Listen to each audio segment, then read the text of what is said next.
তোমরা কি জানো ফ্রি ফায়ার কেন তৈরি করা হয়েছে? ফ্রি ফায়ার তৈরির পিছনে কারণ কি? এমনকি ফ্রি ফায়ার কোটি কোটি মানুষের মন জয় করেছে। এন্ড এই ফ্রি ফায়ার এমন একটি গেম যে কোটি কোটি গেমের মধ্যে এই গেমটি 1 নাম্বার পজিশনে র্যাঙ্কিং করতেছে। কিন্তু কথা যদি আসে ইতিহাস সম্পর্কে, তোমরা কজন জানো এই গেম সম্পর্কে? এই গেমের পিছনে কত বড় ইতিহাস রয়েছে, কেন তৈরি হয়েছিল এই ফ্রি ফায়ার, কে এই নির্মাতা, কবে শুরু হয়েছিল ফ্রি ফায়ারের যাত্রা, আর ফ্রি ফায়ারের প্রথম নামই বা কি ছিল, এই সবকিছু জানতে পারবো আজকের এই ভিডিওতে। তাই তুমি যদি ফ্রি ফায়ার সম্পর্কে, ফ্রি ফায়ার ইতিহাস সম্পর্কে জানতে চাও, তাহলে তুমি যেখানে আছে ওখানেই বসে পড়ো আমাদের এই ভিডিওটা দেখার জন্য। আর ফ্রি ফায়ার ইতিহাস না জানতে চাইলে এই ভিডিওটা তোমরা নাও দেখতে পারো। তো চলো এখন আমরা তোমাদেরকে নিয়ে যাই সেই 8 বছর আগে, যেখান থেকে এই ফ্রি ফায়ার তৈরি করা হয়েছিল, মানে ফ্রি ফায়ার গেমটা শুরু হয়েছিল। সাল 2017, যেই সময় পাবজি এবং ক্ল্যাশ অফ ক্ল্যানের মতো গেম অনেক জনপ্রিয় ছিল, কিন্তু ওই গেমগুলো খেলতে ভালো ডিভাইস লাগতো, বা আইফোন লাগতো, পিসি লাগতো, যার কারণে অনেকে খেলতে পারে না মধ্যবিত্ত থাকার কারণে। আর এই বিষয়টি লক্ষ্য করে সিঙ্গাপুরের ছোট্ট একটি কোম্পানি গেরিনা, এন্ড তারা একটা সিদ্ধান্ত নেয় যে তারা এমন একটি গেম তৈরি করবে যেটি সকল গেম থেকে ভিন্ন রকম হবে, এন্ড এই গেমটি লো এবং স্মুথ ডিভাইস দিয়েও খেলা যাবে। আর এই গেমের দায়িত্ব দেয় 111.studio কে। আর 111.studio হচ্ছে ভিএফ ডেভেলপ কোম্পানি, যেটা গেমের ডিজাইন তৈরি করে। আর এই কোম্পানি নতুন একটি প্রজেক্ট নিয়ে কাজ করে, সেই প্রজেক্টের নাম হলো প্রজেক্ট এক্স। আর এই প্রজেক্টটি কমপ্লিট করতে প্রায় 4 থেকে 5 মাস সময় লেগেছিল। আর তারপর এই প্রজেক্টের বিটা ভার্সন 30 সেপ্টেম্বর 2017 সালে তৈরি করা হয়। আর এই প্রজেক্টের নাম প্রজেক্ট এক্স থেকে ফ্রি ফায়ার এপিকে ট্রান্সফার করা হয়। এন্ড তখন ফ্রি ফায়ারের সাইজ ছিল 56 MB। আর সর্বপ্রথম যখন ফ্রি ফায়ার বিটা ভার্সন প্রকাশ পায় তখন ছিল 23 আগস্ট 2017, বা তোমরা বলতে পারো 23 আগস্ট 2017 এটা ফ্রি ফায়ারের জন্মদিন। এরপর Free Fire iOS and Android এর মধ্যে টেস্টিং কমপ্লিট করার পর 4 December 2017 Apple store and play স্টোরে ট্রান্সফার করা হয়। এন্ড এই গেমটি অ্যাপল স্টোর এন্ড প্লে স্টোরে ট্রান্সফার হওয়ার 5 থেকে 6 মাস পরে এই গেমটির জনপ্রিয় অনেক বেশি বাড়তে থাকে। এরপরে শুরু হয় গেম আপডেট করা এন্ড গেমের মধ্যে অনেক ইভেন্ট নিয়ে আসা।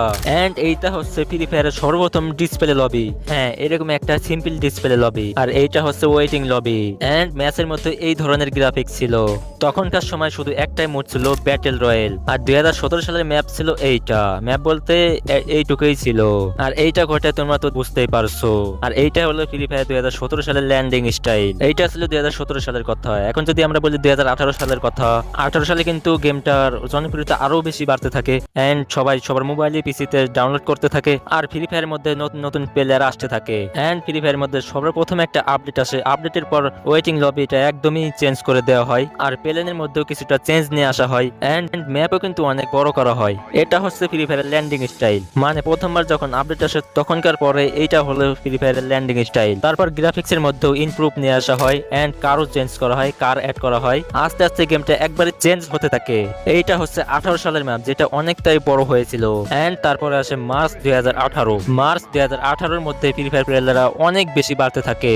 আর সবাই ভাবতে থাকে যে গেমটার মধ্যে এমন কি আছে, গেমটা এত বেশি জনপ্রিয় হলো কেমনে।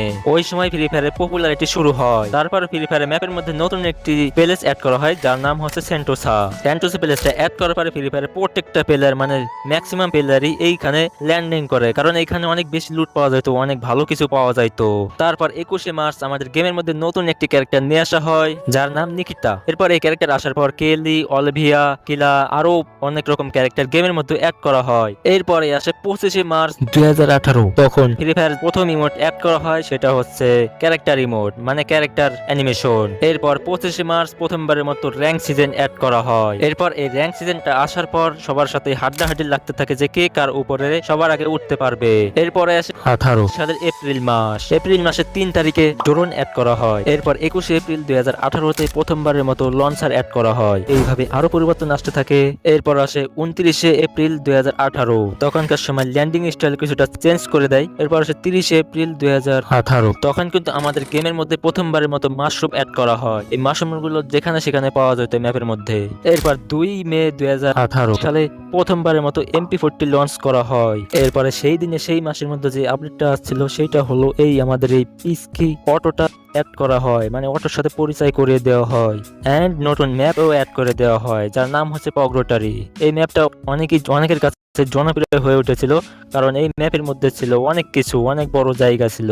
এই ম্যাপের গ্রাফিক্স অনেকটাই ভালো ছিল এবং 18 মে 2018 সালে সর্বপ্রথম আমাদের এই ইলাইট পাসটা নিয়ে আসা হয়। হ্যাঁ, এটাই ছিল ফ্রি ফায়ারের সর্বপ্রথম ইলাইট পাস। আর এই ইলাইট পাসটা যখন আসছে তখন ছিল উইন্টারল্যান্ড সিজন। আর এই ইলাইট পাসটা গেমের মধ্যে কতটা রেয়ার সেটা তোমাদের বলতে হবে না। এরপর আসে 6 জুন 2018। এখানে আরো একটি গান ফ্রি ফায়ারের মধ্যে অ্যাড করে দেওয়া হয়, যে গানটির নাম ছিল ফেমাস। এই গানটি কিন্তু সবার কাছে অনেক বেশি ফেমাস হয়ে উঠেছিল। এরপর আমরা গেমের মধ্যে আরো নতুন নতুন কিছু দেখতে পাই, যেখানে এই জার্সিগুলো অ্যাড করা হয়েছিল।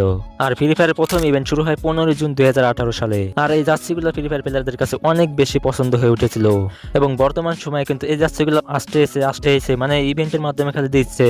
এরপর আমাদের গেমের মধ্যে ওয়েটিং লবিকে চেঞ্জ করে এরকম একটা লবিতে ট্রান্সফার করা হয়, যেটা হচ্ছে ফ্রি ফায়ার জগতের ফুটবল লবি।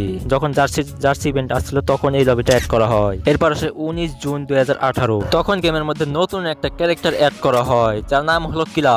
আর এইটা ফ্রি ফায়ার প্লেয়ারদের কাছে অনেক বেশি ভালো লাগছিল। এরপর আসে 21 জুন 2018। তখন গেমের মধ্যে রিপেয়ার কিট অ্যাড করে দেওয়া হয়েছিল, আর এখন আমাদের গেম থেকে এইটা উঠিয়ে দিয়েছে। এরপর আসে 3 জুন 2018। এখানে আমাদের দ্বিতীয় নাম্বার সিজনে আসে হিপ হপ বান্ডেল, যেটা বর্তমান সময়ে অনেক রেয়ার। এরপর আসে 4 জুলাই 2018, যেখানে আমাদের M4A1 গানের সাথে পরিচয় করিয়ে দেওয়া হয়, অনেক গানটা অ্যাড করা হয়। আর সর্বপ্রথম আমরা ক্রিয়েটস থেকে এইসব গানগুলো আমরা কালেক্ট করতে পারতেছিলাম। এরপর আসে লাক রয়, যেখানে ফার্স্ট ডায়মন্ড রয়্যাল বান্ডেল ছিল ডিটর বান্ডেল। তখনকার সময় এটাকে ডায়মন্ড দিয়ে বের করা লাগতো। আর এই বান্ডেলটা ফ্রি ফায়ারের সব থেকে প্রথম একটা ডেটর বান্ডেল ছিল, যেটা কুমিরের মতো লাগতো বা অদ্ভুত টাইপের একটা বান্ডেল। আর এইটা সকল প্লেয়ারদের পছন্দ হয়েছিল। এরপরে আসে 21 জুলাই 2018, যেখানে আরো একটি ক্যারেক্টারকে অ্যাড করে দেওয়া হয়, যেটার নাম হচ্ছে অলিভিয়া। এরপর আসে 24 জুলাই 2018, যেখানে আমাদের সর্বপ্রথম ফ্রি ফায়ারের মধ্যে আনা হয় গ্লোয়াল। প্রথমবারের মতো গোলাল আসছে, তো কিভাবে গোলাল মারতে হয় সেটা প্লেয়াররা জানতোই না। আর তখন গোলালের সাইজ ছিল এইরকম, মানে একবারে ছোট্ট একটা গোলাল, যেখানে প্রথমবারের মতো আমাদের গোলালের সাথে পরিচয় করে দেওয়া হয়। এরপর আসে 27 জুলাই 2018। আর এই সময় ফ্রি ফায়ারের মধ্যে আরো একটি জিনিস অ্যাড করে দেওয়া হয়, সেটা হচ্ছে গাড়ির স্কিন। সর্বপ্রথম গাড়ির স্কিন আছে এইটা, যার নাম ছিল গোল্ডেন জিপ। তারপর আসে 28 জুলাই 2018, যেখানে সর্বপ্রথম আমাদের এয়ারড্রপের সঙ্গে পরিচয় করে দেওয়া হয়। এইখানে শুধু এয়ারড্রপ না, বোনফায়ার, এয়ারড্রপ আরো অনেক কিছু অ্যাড করে দেওয়া হয়, বাট এখন এইগুলো গেম থেকে অনেকে উঠে দিয়েছে। এরপর আসে 2 আগস্ট 2018, এখানে সর্বপ্রথম আমাদের স্প্যাক গানের সাথে পরিচয় করে দেওয়া হয়, গানটির নাম ছিল স্প্যাক 2X। এরপর 16 আগস্ট 2018, তখন আমাদের গেমের মধ্যে আরো একটি ক্যারেক্টার আনা হয়, ক্যারেক্টারের নাম ছিল হুকং ক্যারেক্টার। আর এই ক্যারেক্টারটা ইউজ করে আমরা যেখানে সেখানে লুকিয়ে থাকতে পারতাম, সেখান থেকে লুকিয়ে লুকিয়ে এনিমি মারতে পারতাম। বলতে পারে ফ্রি ফায়ারের সব থেকে ডিসবিলেট ক্যারেক্টারের মধ্যে এটা সবার আগে পরিচয় করে দেওয়া হয়েছিল। এরপর আসে 16 আগস্ট 2018, এখানে থার্মাল স্কোপ নামের এই স্কোপ আমাদের গেমের মধ্যে নিয়ে আসা হয়, যে স্কোপটি আমাদের একটি লটারির মাধ্যমে দেওয়া হয়েছিল। এর পাশাপাশি একটা ফ্রি ইভেন্ট আসছিল, এখানে অনেকে স্পিন করে সবকিছু নিয়ে নিতে পারছিল। এরপর আসে 29 আগস্ট 2018, তখন আমাদের গেমের মধ্যে XM8 নামের একটি গান দেওয়া হয়েছিল। আর এই গানটা ছিল 2 স্কোপের একটা গান, যা এখন পর্যন্ত 2 স্কোপে আছে। এবং 29 আগস্ট 2018 সালে ক্যারেক্টারের মধ্যে ক্যারেক্টার অ্যানিমেশন দিয়েছিল, যা এখন পর্যন্ত আছে। এখন আমাদের গেমের মধ্যে আরো একটা জিনিস অ্যাড করা হয়, সেটা হলো 7 আগস্ট 2018 সালে, সেটা হলো ব্যাড। হ্যাঁ, আমাদের গেমের মধ্যে তখন আমাদের একটি ব্যাডের আইটেম দেওয়া হয়, মানে ব্যাডের সাথে পরিচয় করে দেওয়া হয়। এরপর ফ্রি ফায়ারের মধ্যে আপডেটের পর অনেক কিছু চেঞ্জেস আস্তে আস্তে হতে থাকে, আরো ইমপ্রুভ করে দেওয়া হয় ল্যান্ডিং স্টাইল কিরকম ছিল তোমরা দেখেই নাও। আস্তে আস্তে ফ্রি ফায়ারের মধ্যে অনেকগুলো আপডেট নিয়ে আসতেছিল। এরপর গেমের মধ্যে অনেকই চেঞ্জেস আসতে থাকে। তারপর 9 সেপ্টেম্বর 2018 সালে আমাদের গেমের গ্রাফিক্সে উন্নতি করা হয়, কিছু কিছু প্লেসকে অ্যাড করা হয়, যার মধ্যে নতুন প্লেস হিসেবে অ্যাড করা হয় রিমনাম ভিলেজকে। যে পরিবর্তনগুলো করতেছিল সেই পরিবর্তনগুলো আমাদের কাছে ভালোই লাগতেছিল, কিন্তু পরবর্তী সময়ে 10 সেপ্টেম্বর 2018 সালে এমন একটি মোড আসে, যে মোডে তোমরা গাড়িতে বসে এনিমি মারতে পারতা, কিন্তু বর্তমানে এটি উঠিয়ে দিয়েছে। এরপর 11 সেপ্টেম্বর 2018 সালে একটা আপডেটের পর পাওয়ারকটের ম্যাপকে একটা মানে ছোট করে দেওয়া হয়, আর এটা করার কারণে অনেকগুলো প্লেসকে রিমুভ করে দেওয়া হয়েছে। ওকে, এরপর 18 সেপ্টেম্বর 2018 সালে আমাদের গেমের মধ্যে ভেহিকেল অ্যাড করা হয়, যেটা আমরা গেমের মধ্যে বাইক নামে চিনি। প্রত্যেকটা গেমের মধ্যে বাইক হচ্ছে একটা কমন বিষয়, ও অ্যাড করা হয়, যেটা হচ্ছে পানির উপরে সার্কিট বোর্ড চালানো। আর সত্যি বলতে এটা ফ্রি ফায়ার প্লেয়ারদের কাছে অনেক বেশি ভালো লাগছে। তো এরকম ভাবে অনেক কিছু গেমের মধ্যে চেঞ্জ হতে থাকে। তো এই বিষয়গুলো তোমাদের কাছে কেমন লাগলো অবশ্যই কমেন্ট করে জানাও। দেখা হবে পরবর্তী ভিডিওতে, ততক্ষণ ভালো থাকবো, সুস্থ থাকবো, ধন্যবাদ।